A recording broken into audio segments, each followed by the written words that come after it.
The government shutdown stretches into a fresh new week with no clear end in sight. The Senate is set to reconvene today as lawmakers continue to trade blame. House Speaker Mike Johnson and Minority Leader Chuck Schumer joined Face the Nation yesterday. Listen. Real people are being adversely affected around the country, and some in very substantial ways. I pray that more Democrats in the Senate will come to their senses and do the right thing. And when they have the next opportunity on Monday to vote to open the government, I surely hope that they will. We've been trying for months and months to sit down with them and have a serious conversation addressing America's health care needs. And they've refused and refused and refused. CBS News congressional reporter Taurean joins us now from Capitol Hill with a gut check on where we are today. Good morning, Taurean. So Speaker Mike Johnson says he's not even bringing the House back this week. Why exactly, and how does the government get closer to a deal without the House in session?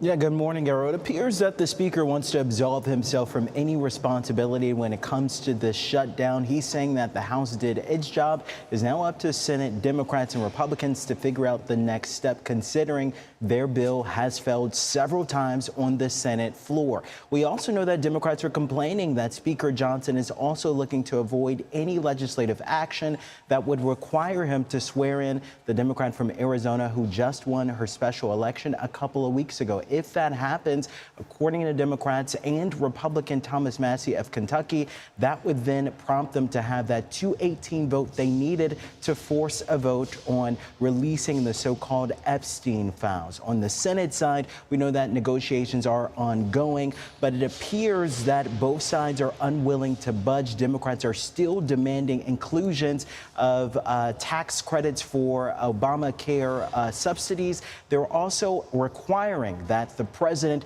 do not rescind or renege on any promises changes to appropriations moving forward, also known as rescissions, Errol. And meanwhile, the White House threatened potential mass firings during the shutdown. We heard that last week, but it appears that hasn't really happened yet. So what's the update there? Yeah, it's on hold for now. Kevin Hassett, President Trump's economic advisor, has made the rounds on the Sunday shows, saying that the president is hopeful that these conversations, these negotiations between Democratic leadership will be fruitful, and it wouldn't necessarily require him to enforce those layoffs. However, he's essentially using this week as a barometer of whether to move forward with that reduction in force. This comes weeks after the OMB put out a guidance saying that reduction of force would be necessary. In response to that, Democratic leadership called the Trump administration political hacks and said that this is just a negotiating tactic.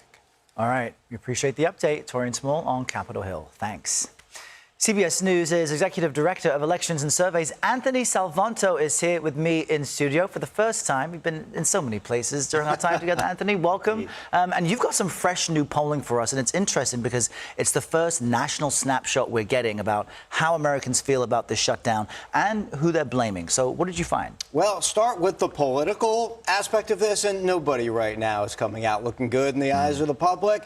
All of them, President Trump, Republicans in Congress, Democrats in Congress, they're all net negative on how they're handling the shutdown. But the story, Errol, really is why. And that is, you see people say they're concerned about the impact of the shutdown on the economy. And you and I have discussed many times, the economy remains the top issue, the economy and inflation for people. So it all starts to look like a bit of a potential impact, maybe even a distraction from focusing on that. And so that comes back to the sort of top line. Is this worth it? Are their positions worth a shutdown? And very few people say that it is. And a lot of concern about this. We'll touch on the economy again in a moment if we have time, but you also have new data on the Trump administration's efforts to send these National Guard troops to cities all over the country. How do Americans feel about that? Right. So on net, it is negative. But the story within that are really two things. One is the partisan breaks on this. So if you look overall, it's net negative, people opposing, and that is specifically for military, active duty military, and for National Guard troops in both cases.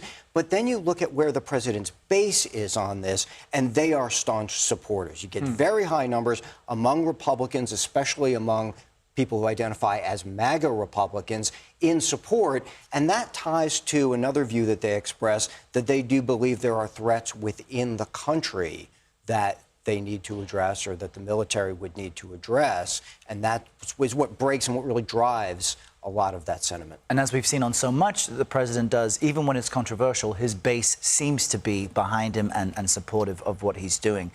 Let's talk about the president's overall job performance approval rating. Where does it stand? How does it compare? So this is all part of that larger story, which is he does continue to get very strong support from Republicans.